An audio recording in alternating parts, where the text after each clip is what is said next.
শ্যাম্পুর খালি বোতল কাঁটা চামচ দিয়ে ছিদ্র করুন, তারপরে দেখুন কি ঘটে। যা ঘটবে পুরো চমকে যাবেন, অবাক হয়ে যাবেন। আপনি ভাবতেও পারবেন না শ্যাম্পুর খালি বোতল ফেলে না দিয়ে এভাবে কাঁটা চামচ দিয়ে ছিদ্র করলে এরকম একটি কাজ হতে পারে। তার জন্য আপনাকে নিতে হবে একটি শ্যাম্পুর বোতল, আর শ্যাম্পুর বোতলটা অবশ্যই পরিষ্কার করে ধুয়ে নিতে হবে, ভেতরটা শুকিয়ে নিতে হবে বা পানি থাকলে সেটা মুছে নিতে হবে। নেওয়ার পরে এইভাবে কাঁটা চামচ দিয়ে ছিদ্র করতে হবে। আপনারা চাইলে কাঁটা চামচ দিয়েও ছিদ্র করতে পারেন বা অন্য কিছু দিয়েও ছিদ্র করতে পারেন। তবে একটা জিনিস মাথায় রাখতে হবে, এটা ছিদ্র করার সময় যেন পিছন সাইড ছিদ্র না হয় সেটা খেয়াল রাখতে হবে। দেখুন আমি এভাবে ছিদ্র করছি, পেছন সাইডটা কিন্তু একেবারে ছিদ্র হয়নি। আর ছিদ্র করার সময় একটা জিনিস অবশ্যই আপনারা খেয়াল করবেন, এই ছিদ্রটা যেন নিচ পর্যন্ত পৌঁছে না যায়। অর্ধেকের বেশি অংশ ছিদ্র করুন, বাকিটুকু ছিদ্র করার প্রয়োজন নেই। দেখুন আমি এক সাইড ছিদ্র করে নিয়েছি, আর এক সাইড কিন্তু ছিদ্র করাই হয়নি। আর শ্যাম্পুর খালি বোতল আপনারা যে কোনো সাইজের বোতল নিতে পারেন, ছোট বড় নিতে পারেন। আমি ছোট সাইজের একটি বেবি শ্যাম্পুর বোতল নিয়েছি। এবারে মুখের অংশটা খুলে নিলাম, নেওয়ার পরে এর ভিতরে দিয়ে দিচ্ছি একটি জিনিস, সেটা হচ্ছে কাগজ। আপনাদের বাসায় যে কোনো ধরনের কাগজ আপনি ব্যবহার করতে পারেন। এখানে আমি একটি খাতার পাতা নিয়েছি আর ফানেলের মতো তৈরি করে নিয়েছি এবং এটা এভাবে বোতলের মুখে দিয়ে দিলাম। এবার এখানে ব্যবহার করব চাল।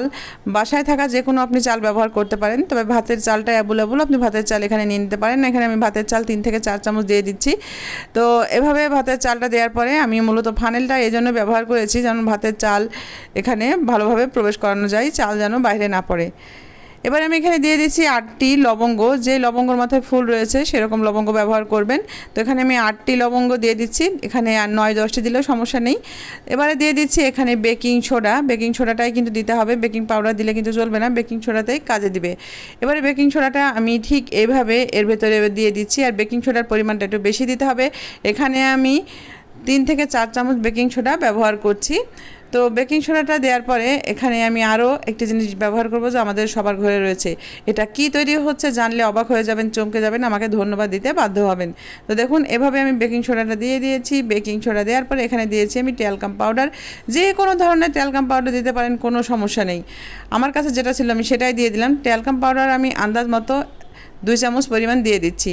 আর এবারে মুখটা আমি আটকে নিলাম, নিয়ে এটা ঝাঁকিয়ে মিশিয়ে নিচ্ছি। এটা কি তৈরি হলো জানলে অবাক হয়ে যাবেন বন্ধুরা। এটা আপনি রেখে দিবেন আপনার আলমারিতে, অর্থাৎ আপনার আলমারিতে লেদারের যে সকল জিনিসপত্রগুলো আছে সেখানে রেখে দিবেন। লেদারের জিনিসপত্র হোক, রেক্সিনের জিনিসপত্র হোক, দেখা যায় দীর্ঘদিন এভাবে থাকলে ফাঙ্গাস পড়ে যায় আর সেই সাথে ফেটেও যায়। এটা রেখে দিলে কিন্তু ফাটবে না, এই সকল ব্যাগগুলো ভালো থাকবে। সেই সাথে আপনার আলমারিতে রাখলে কিন্তু জামা কাপড়ও ভালো থাকবে। আপনি ট্রাই করে দেখতে পারেন। শখের এই সুন্দর ব্যাগগুলো বা জামা কাপড়গুলো যদি পোকায় কেটে ফেলে বা এগুলো নষ্ট হয়ে যায় তাহলে কিন্তু আমাদের খুবই খারাপ লাগে। তাই আপনি এই টিপসটি কাজে লাগাতে পারেন। এতে যেটা হবে, এখানে যে চাল রয়েছে চালে কিন্তু আলমারিতে থাকা যে মশলা সেটা শুষে নিতে সাহায্য করবে। বেকিং সোডা পোকামাকড় আক্রমণ থেকে রক্ষা করবে, আর এখানে যে পাউডার দেওয়া হয়েছে সেটা সুগন্ধ সৃষ্টি করবে। তো অবশ্যই একবার হলেও ট্রাই করুন। ভিডিওটি ভালো লাগলে বেশি বেশি শেয়ার করে দিবেন। সবাই ভালো থাকবেন। চলে আসবো নিত্য নতুন টিপস নিয়ে। সেই পর্যন্ত বিদায় নিয়ে নিচ্ছি। আল্লাহ হাফেজ, আসসালামু আলাইকুম।